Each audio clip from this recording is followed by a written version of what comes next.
Vamos a ver si ahora sí me escuchan, Felipe, Flavia. Tenemos ahí señal. Ahora sí nos Hola, Sí, ¿qué escuchan. tal? Un abrazo, Flavia, Felipe, gracias por acompañarnos. Ahí estábamos recién saludándolos, pero logramos entonces mejorar esa comunicación. Oigan, gracias por estar acá con nosotros y vamos de inmediato a entrar en los temas que tenemos propuestos para el día de hoy. Y uno de ellos tiene que ver con las acusaciones de la alcaldesa de Providencia, también precandidata de la UDI a la moneda, Evelyn Matei. Ella durante la semana pasada, sin ir más lejos, indicó que hay bastante evidencia que ya hay políticos que se financian con platas del narco. También pidió tomar medidas de manera urgente porque dice, mientras más nos demoramos, mayor probabilidad hay que personas que debieran estar luchando por cuidar la democracia, en realidad la están debilitando. Eso tuvo respuestas desde el Ejecutivo, particularmente el subsecretario del Interior, Manuel Monsalve, habló sobre estas declaraciones en televisión y él apuntó al tema de levantar el secreto bancario por ley. La pregunta, dijo, que le haría a la alcaldesa es si la corrupción, yo comparto ese juicio, es una amenaza extraordinariamente grave para la democracia si queremos mantenerla en secreto. Hoy día el secreto bancario permite que un funcionario público sea comprado con dinero de una organización criminal. Ese dinero no lo puede depositar en su cuenta corriente y está protegido por el secreto bancario. O sea, este secreto bancario protege la corrupción. Es parte de los antecedentes, los argumentos que se entregan, pero quiero entrar en esta discusión con ustedes tomando en cuenta de que esto también involucra estos dichos, particularmente de la alcaldesa, quien es la más probable postulante a la moneda por los sectores de Chile Vamos. Flavia, me quedo contigo para comenzar, para seguir este tema y particularmente ir conociendo tu percepción. bueno, siempre es muy importante que cuando las autoridades o las líderes o los líderes políticos hagan alguna afirmación, se afirme esta, valga la redundancia, afirmación en datos, en hechos y que se le dé profundidad a la discusión. Ujú. Porque si no aparece como una acusación al voleo que es muy fácil de echar abajo y sin duda este es uno de los problemas más graves que estamos enfrentando en este momento. Se le ha criticado Hay a la que, alcaldesa eso. sí, pero yo creo que igual ella tiene un punto, ¿ah? No, Ujú. no, más allá de que fue poco profundo el análisis que ella señaló, efectivamente uno de los riesgos de los estados, de las democracias, es la narcopolítica y la narcotización del Estado en general. Nosotros hemos visto cómo para juzgar a la gente que está vinculada al Tren de Aragua, o hemos visto algunos jueces consumidores de droga o fiscales destituidos por su relación con el narcotráfico, deben generarnos alertas suficientes como para que en lugar de negarnos a mirar una posibilidad, la enfrentemos, la encaremos y corrijamos las posibles porosidades que tiene el Estado. No hay que olvidar, y cuando uno mira la realidad del mundo y ve la diferencia entre lo que le pasó a México durante mucho Ujú. tiempo, ahora las autoridades, por cierto, están mucho más activas, y Estados Unidos, que evidentemente había solo una frontera que los dividía, o en épocas pasadas cómo se narcotizó el Estado de Colombia, tenemos que ponernos alerta. Y efectivamente, tomando la opinión experta de todos estos analistas que ya han pasado por estas experiencias, una de las cuestiones importantes es transparentar todos los procesos de los servidores públicos. Y en ese sentido, abrir las cuentas, por Ujú. ejemplo, con, cuando se está persiguiendo, se está frente a una investigación por narcotráfico, evidentemente es un seguro, porque a diferencia de lo que creen, que la gente supone que el tráfico de droga sigue en manos de gente con maletas con dinero, no es así. Más de la mitad de las transacciones se blanquean a través del sistema bancario, por eso que hay tantas restricciones en este, pero se alivia mucho el trabajo de la investigación cuando se levantan las cuentas. Entonces, una líder importante en la derecha, como Evelyn Matei, en lugar de andar diciendo con cierta frivolidad estas cuestiones, debería profundizar, sobre todo ella que aspira a conducir los destinos de esta nación y de administrar el Estado, debería entrar con más profundidad con un plan para atacar este Ujú. diagnóstico superficial que ella hace, pero no nos señala nada, ni siquiera es capaz de ordenar efectivamente a sus diputados, senadores, para Sí. que nos pongamos de acuerdo en una agenda común. Entonces, me parece que independientemente de la frivolidad con la que se lanzó este tema y la falta de profundidad, hay que poner atención, toda obra humana está sujeta a Sí. errores y hay que estar perfectamente vigilante siempre. Felipe, voy contigo. ¿Con qué también sensación te quedas a propósito de este debate que se ha estado dando y particularmente las acciones que se puedan tomar desde los sectores de oposición y particularmente lo que pueda también aportar Evelyn Matei en este mismo ámbito? Sí, mira, yo primero diría que no es un, lamentablemente ya se está transformando en una lógica bastante común el lanzar acusaciones sin ningún tipo de respaldo, cosa que ha pasado tanto en el actual gobierno, recordemos en su tiempo cuando hicieron una serie de acusaciones públicas que había un centro de tortura, con esas palabras, en el metro Baquedano, cosa que después fue descartada con el tiempo. También nos hace reflexionar de que es la clase política en general la que está asumiendo como instrumento político, como instrumento de comunicación, el lanzar acusaciones falsas o tal vez sin ningún tipo de fundamento. Ahora, mal de mucho consuelo de tontos, dice el dicho popular. Si no, no se trata de un tema de poder generar un empate, se trata también de un desafío importante de la elite política chilena, que es muy buena para poder ver la mugre en el ojo ajeno. Ujú. Le cuesta esta lógica de la autocensura, el tema de ser un poco más prudente, porque en realidad este último tiempo se ha manifestado que eso no entrega necesariamente votos. Entonces los discursos que muchas veces carecen un poco más de sentido, que son un poco más, o sea, más que de sentido, sino que carecen un poco más de sustento en la prueba, lamentablemente se está transformando en la norma.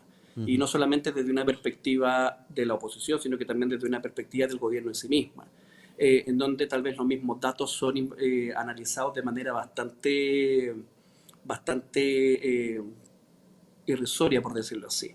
Pero no se trata tan solamente de eso, al punto que se llega, porque eso ya es un desafío del sistema político en su conjunto. Hay un tema de fondo que en realidad se ha hecho constante este último tiempo, que no se está discutiendo la lógica de las políticas públicas desde una perspectiva de que Chile está inmerso en un sistema internacional. Y eso es una crítica que no solamente se ha escuchado acá en Estados Unidos, sino que se ha escuchado bastante en América Latina, que los chilenos son muy buenos para mirarse el ombligo en la forma en la cual se gestionan y en las cuales se diseñan las políticas públicas. Y en esa perspectiva, en realidad, tiene toda la razón del mundo. Si nosotros vemos a través del índice internacional del Tax Justice Network, cuáles son los países que tienen el mayor nivel de secreto bancario, por ejemplo, Ujú. en los primeros tres lugares vamos a encontrar a Estados Unidos, vamos a encontrar a Suiza y vamos a encontrar a Singapur. Vamos a encontrar a Hong Kong, vamos a encontrar a Luxemburgo, vamos obviamente a encontrar a Suiza, y ninguno de esos países tiene un problema serio en la estructura de la democracia, salvo por los chinos, que a nivel internacional ya son reconocidos como un sistema que claramente democráticos no son. Y por lo tanto no hay una relación uno a uno con el levantamiento del Ujú. secreto bancario y la capacidad real que se tiene de poder no solamente perseguir el narcotráfico, porque eso es una problemática que existe solamente en América Latina en términos mucho más desestabilizadores de la institucionalidad. En Europa, por ejemplo, está el financiamiento de los grupos terroristas, está el financiamiento de los grupos nacionalistas.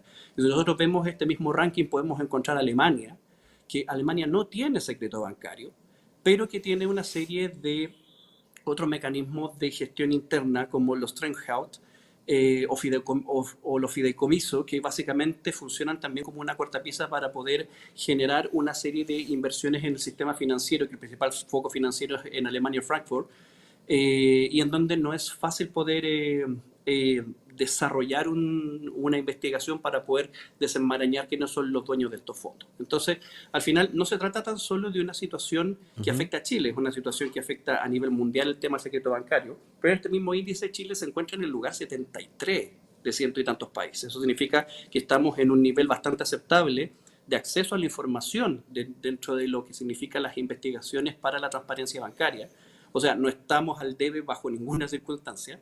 Y eso tiene que ver también justamente con la forma en la cual se estructura el sistema Sí. financiero chileno. Nosotros somos un estado bastante pequeño, por lo tanto necesitamos una apertura comercial bastante grande, y la sustentabilidad de ciertas transacciones y la eh, privacidad de ciertas transacciones son fundamental para varias empresas y para varios Ujú. conglomerados internacionales, que muchos de ellos traen sus capitales a Sí. Chile. Y no estoy hablando tan solo de capitales, por ejemplo, occidentales, como de Estados Unidos, Australia, o Canadá o la Unión Europea. Recordemos que los tres principales financistas de América Latina en la actualidad son países que no son Ujú. democráticos. Estamos hablando de que la mayor parte de las inversiones actualmente provienen de Rusia, provienen de China y provienen de Irán. Sin ir más lejos, recordemos que Bolivia se ve obligado y bastante constreñido como país completo en apoyar a Rusia, porque Rusia hoy por hoy es su principal Mm. acreedor en términos de préstamos internacionales, y ellos claramente también no tienen un secreto bancario tan laxo. Entonces, hay que ver bien el tema desde una Ujú. perspectiva mucho más global. Y ahí, pucha, Sí. yo lamentablemente difiero bastante del análisis que hace Flavia, porque Chile no es, efectivamente existe el proceso de blanqueo de capitales cuando tú eres el centro financiero para poder blanquear los capitales. Y Chile no es un centro financiero para poder blanquear capitales. Nosotros seguimos siendo un país de paso, y por lo tanto gran parte de Sí. las remesas que salen del narcotráfico y de acciones ilícitas sigue saliendo en efectivo. Ujú. Flavia, vuelvo Oye, contigo. Sí, por favor, te sí, dejo ahí la palabra. mira, es que aquí Felipe señaló cuestiones bien diversas y de bien distinta naturaleza. No se puede comparar la estructura del Estado de todas estas naciones y países que él señaló. De partida, Estados Unidos es un sistema federal gigantesco, es un Estado gigantesco que tiene estructuras multinivel, donde tienen controles internos intensos. eh, Todas las unidades tienen controles internos, nosotros no tenemos. Piensa tú en los problemas que tenemos en la Contraloría General de la República, muy debilitada, sin financiamiento, por ejemplo, con un abogado para toda la región de Antofagasta, con todo lo que Mm. eso significa. Por lo tanto, nosotros tenemos un Estado muy débil y muy pequeño. Estados Unidos, por cierto, no es posible citarlo como un ejemplo de democracia liberal, porque es una democracia que está bastante cuestionada y bastante en riesgo también, permanentemente vigilada. No así Suiza, por cierto, pero que tiene una naturaleza completamente distinta y también una estructura de político-administrativa muy distinta a la chilena.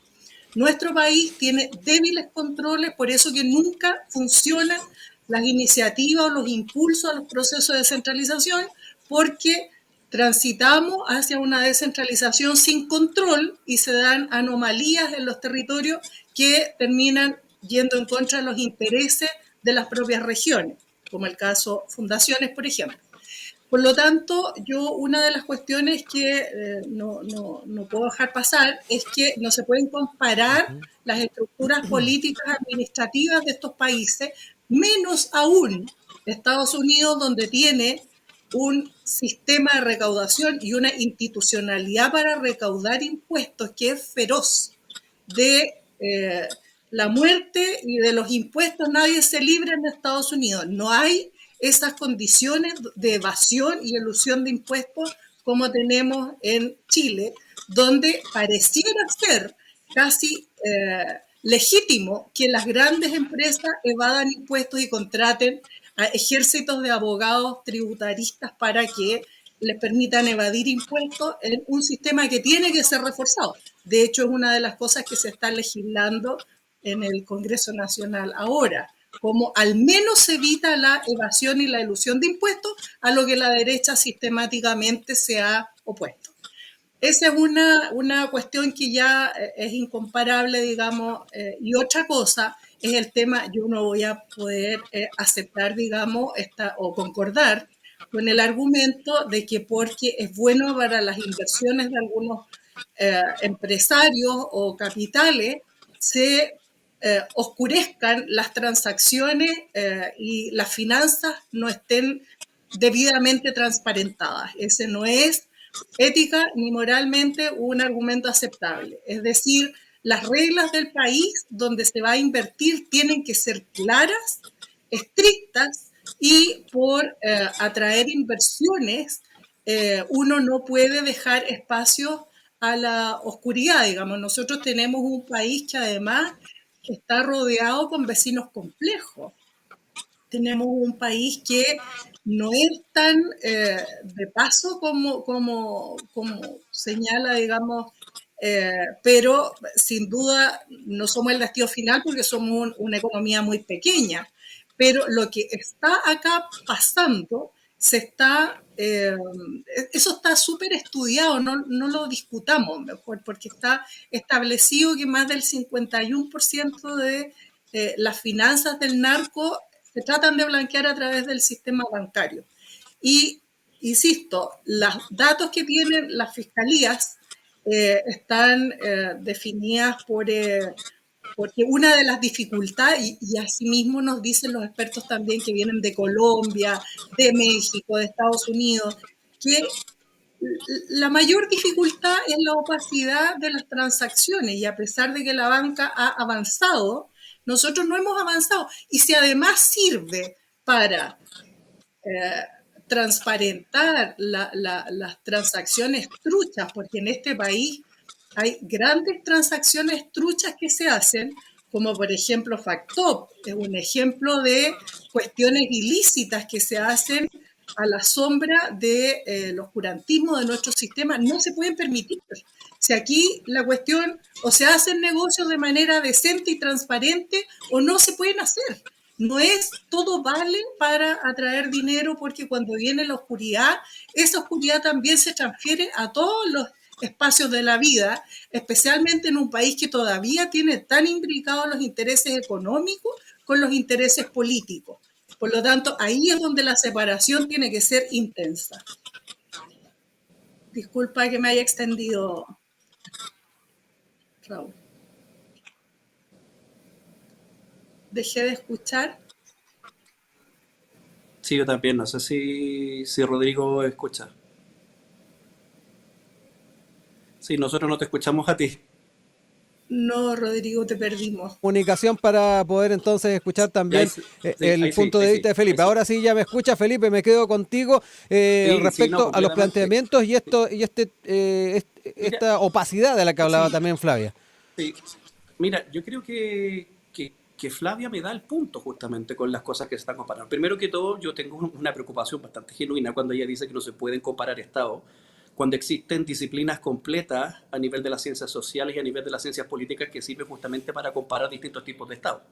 De hecho, el concepto de políticas comparadas, que es una línea de análisis, dicho sea de paso, que también se implementa bastante acá en Estados Unidos, sirve para poder comparar distintos tipos de Estado con distintos tipos de estructura, con distintos tipos de profundidad en los sistemas de control, y justamente esa comparación es la que permite poder encontrar las brechas de mejora entre un Estado y otro. Entonces, cuando tú me dices que no se puede comparar, o sea, tú estás yendo en contra de una ciencia social completa.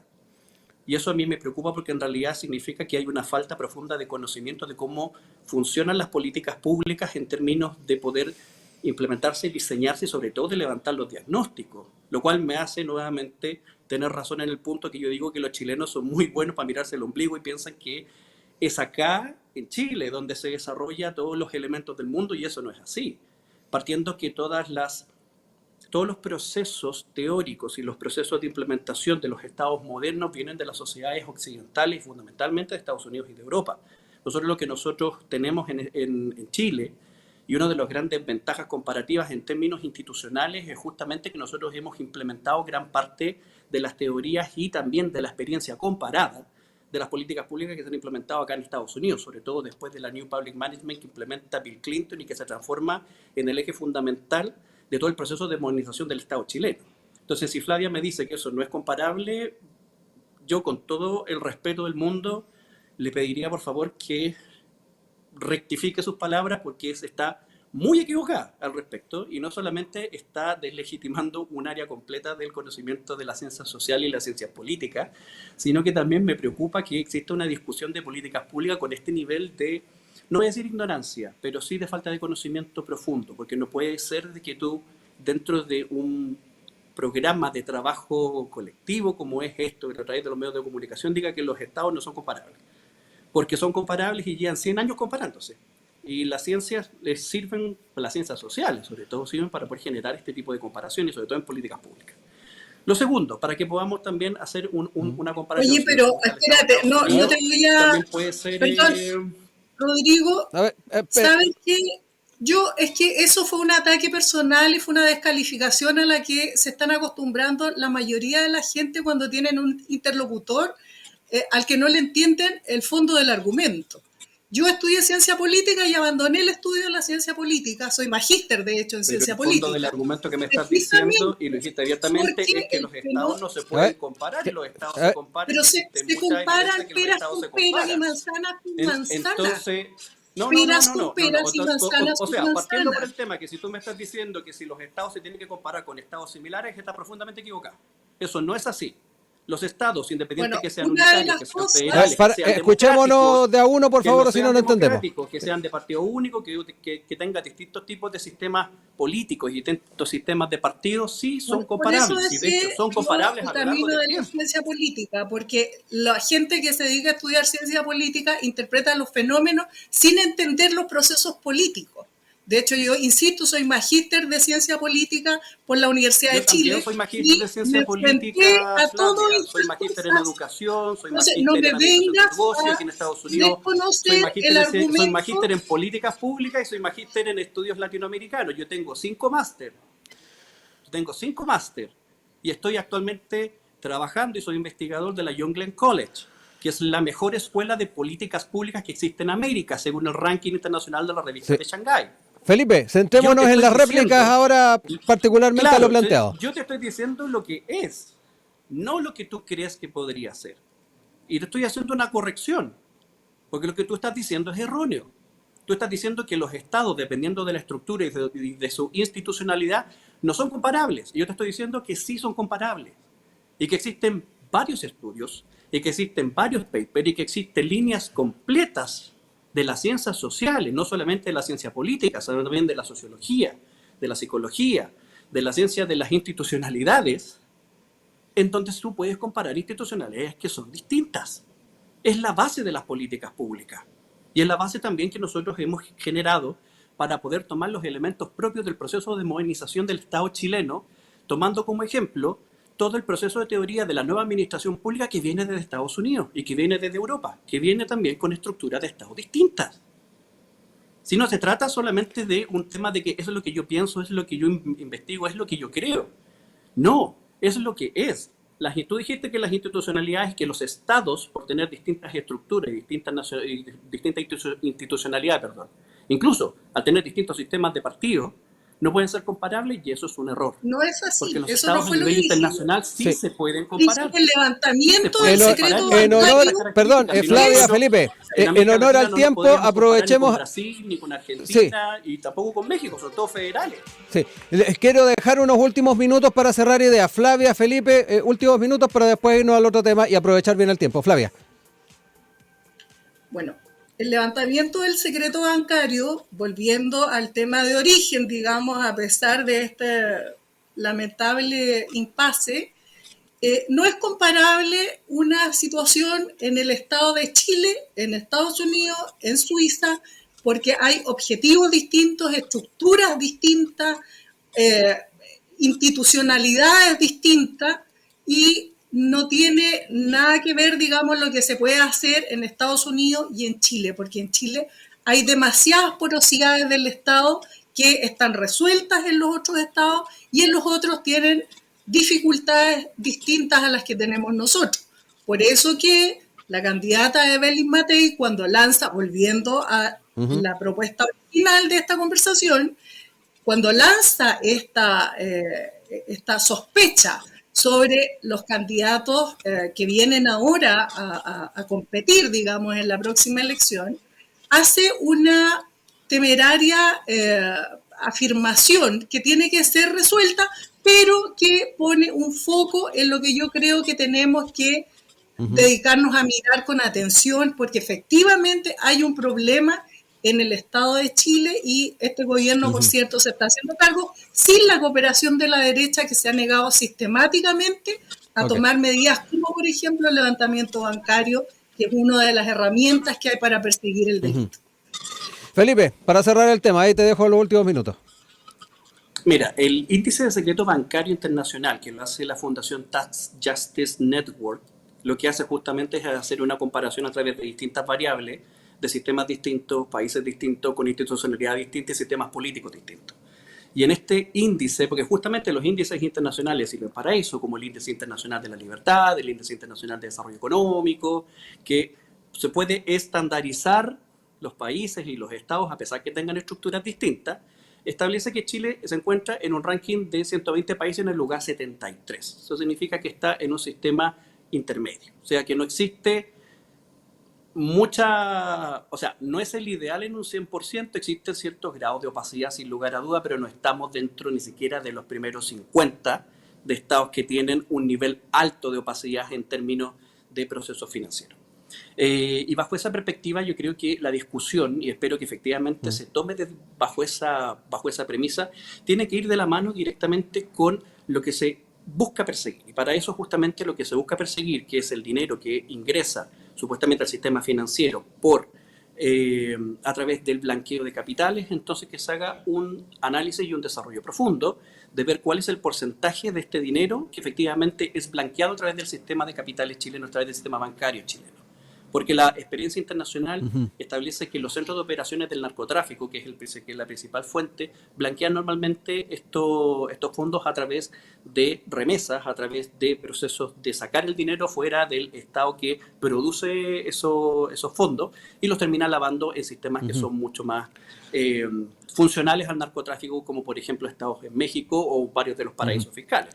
Entonces, si se va a levantar el secreto bancario en Chile, la gran pregunta es, efectivamente, en Chile, ¿se hace el lavado de activos a través del sistema financiero? ¿Sí o no? Porque es la base para poder justificar una medida de esa característica. Sí.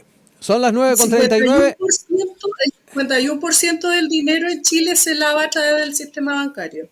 Eso está estudiado.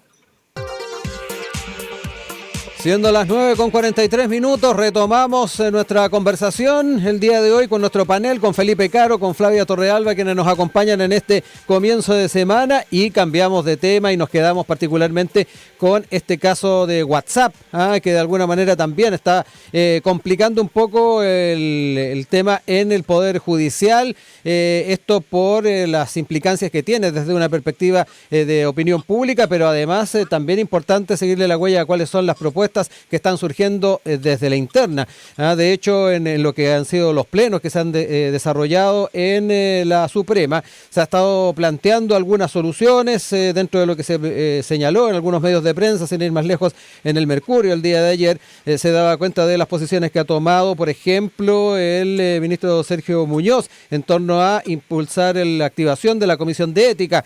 Por otro lado, el presidente también de la Suprema, Ricardo Blanco, ha propuesto mesa para reformar sistema de designaciones y sumario por los chats. Pero es bien importante también ir analizando junto a nuestro panel qué otras alternativas se pueden ir llevando adelante al alero de esta discusión, en un tema que de repente también se nos viene a la mente lo que se discutió en su momento en los procesos constitucionales respecto a, por ejemplo, nombramiento de ciertas autoridades dentro del Poder Judicial. Dejo ahí abierta la conversación. Felipe, parto contigo en esta oportunidad para entrar en esta temática que afecta particularmente al Poder Judicial.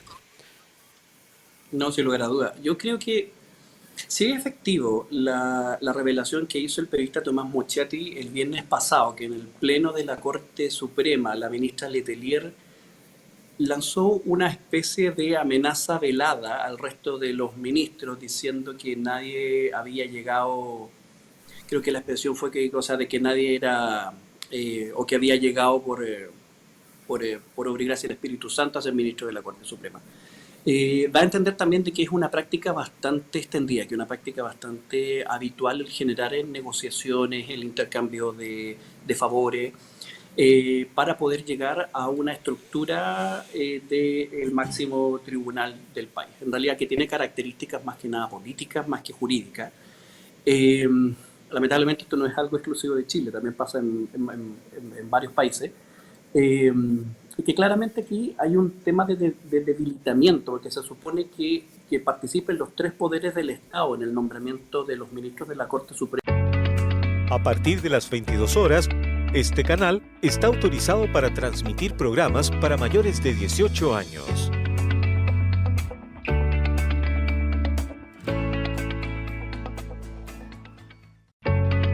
A partir de las 22 horas, este canal está autorizado para transmitir programas para mayores de 18 años.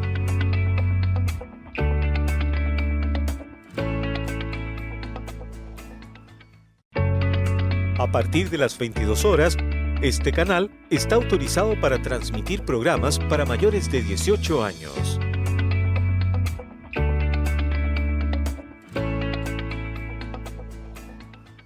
Cargos en Chile.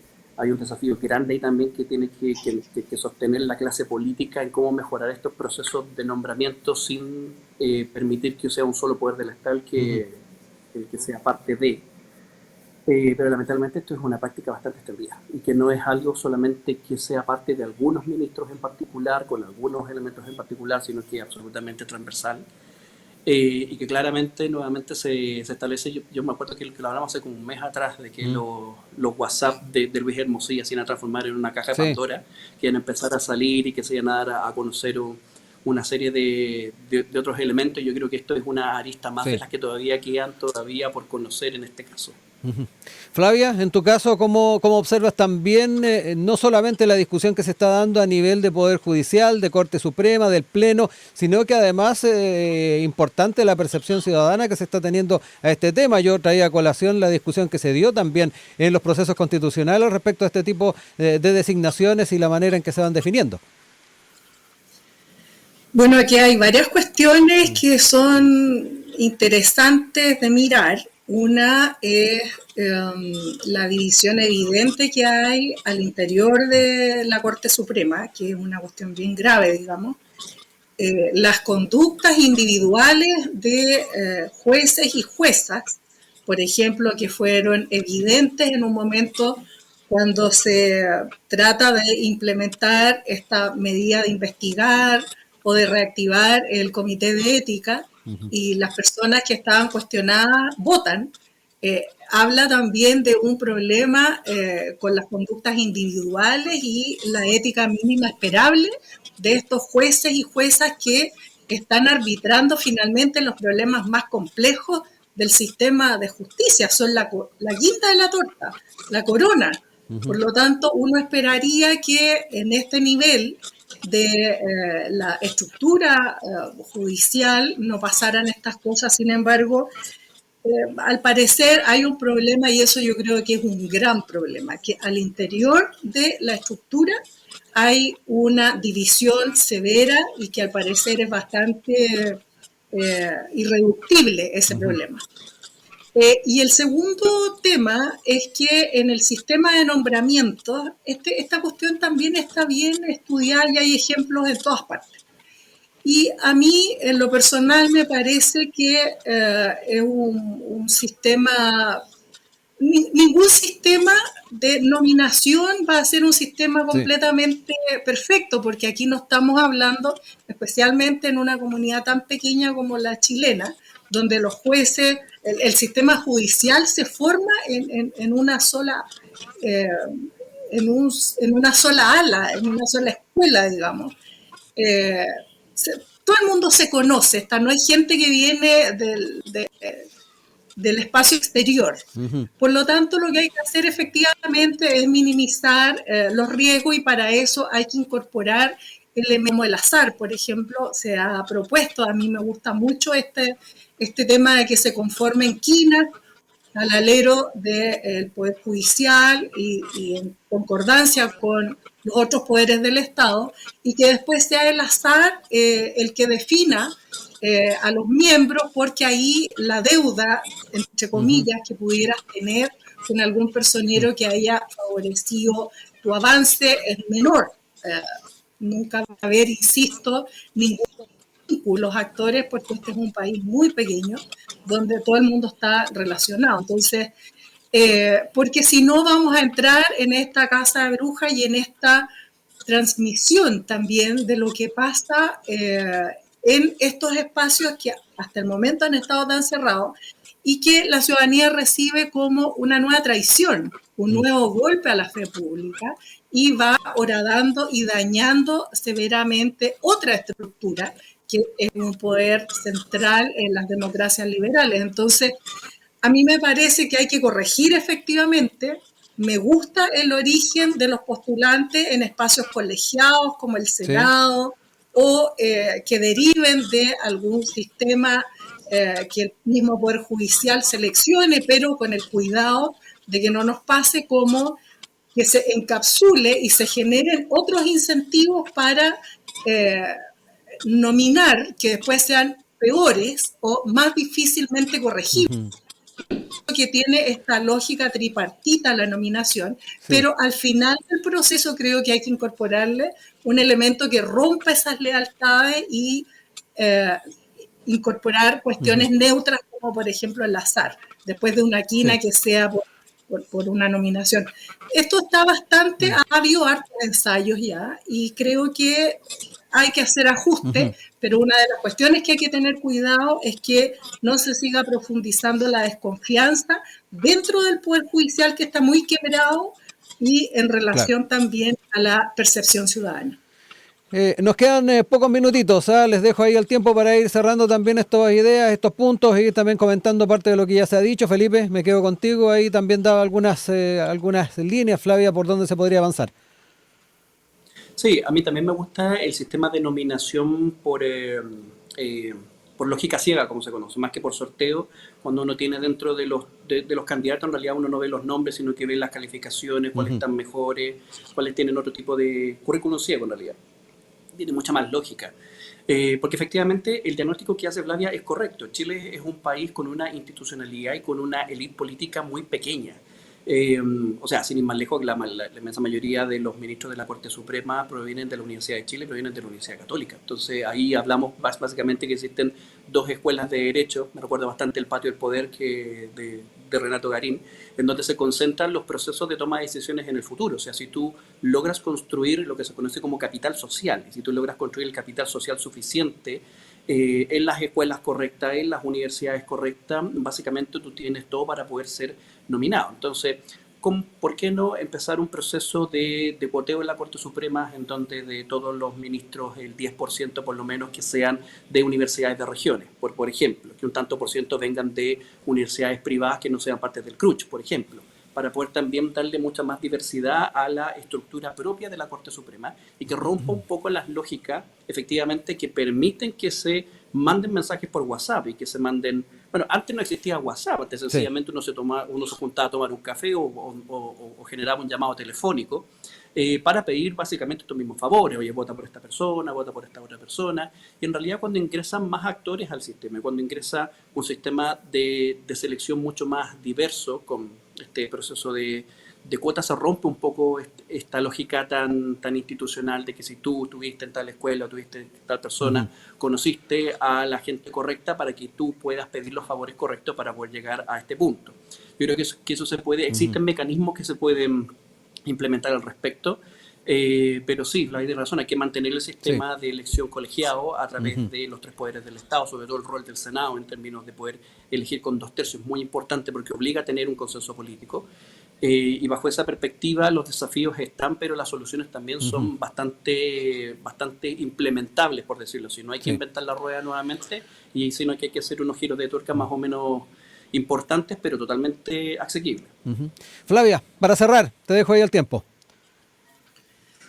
Mira, más allá no voy a defender yo el sistema de sorteos porque en Chile el tema de los currículos es una broma, digamos. Yo he visto gente que tiene currículos extensísimos que no tienen ni un pensamiento lógico seguido de otro. Entonces,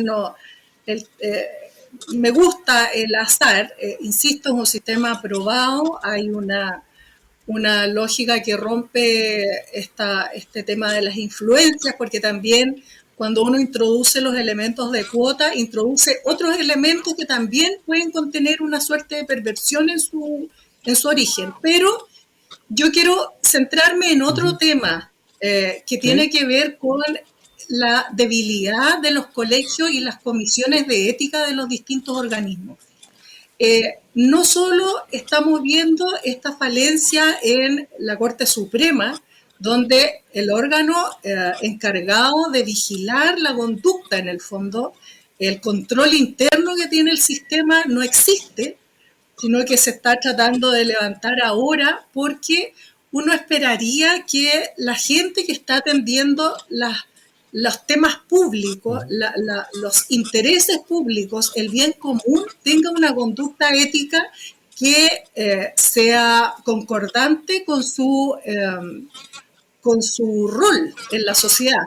Y por lo tanto, no solo necesitamos jueces y juezas que tengan una conducta ética intachable, uno no sé si puede esperar que sean completamente intachables, pero además que estén controlados por un código de ética que tenga concordancia con las expectativas que uno tiene de su conducta, sino que estamos viendo que no es solo en ese espacio. Sí. Estamos viendo que hay problemas en los colegios de profesionales, por ejemplo, en los colegios de abogados, donde las comisiones son muy débiles y empiezan a discutir como si fuera un tribunal, cuando son cuestiones puramente éticas las que hay que hablar del colegio de periodistas, que además tenemos una distorsión a través de la libertad de expresión, y ahora cuando tenemos que hablar también de las fake news y las falsedades o la opinología que está tan de moda, porque aquí cada gente levanta cualquier tesis y el resto de la gente la da por hecha porque un periodista de la plaza o un opinólogo la señala como cierta. Entonces no hay cómo defenderse porque los comités de ética, los colegios profesionales están muy debilitados.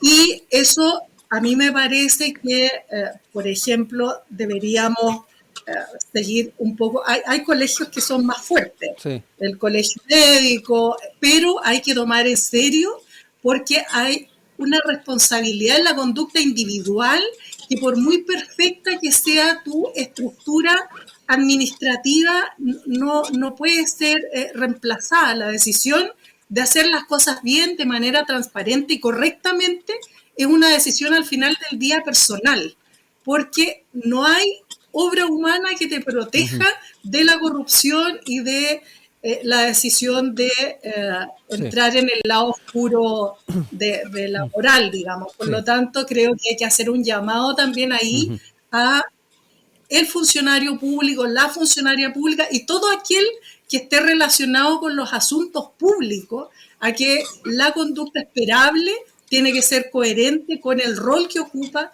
en la sociedad, porque el daño de un actor político, social, o que generan conversaciones puede ser enorme si este no es la motivación la correcta. Siendo ya las 9:59, no me queda más que agradecerles a Felipe Caro, a Flavia Torrealba, que nos acompañaron en el panel de este día lunes, comenzando esta nueva semana y ya casi cerrando el mes de junio. Un abrazo a ambos, que estén muy bien, nos reencontramos pronto. Abrazos también, gracias. Y saludo a la gente que está tan damnificada por las lluvias y tanto trabajo que tenemos que hacer en infraestructura en el país. Exacto. Muchas gracias a ambos, que estén muy bien.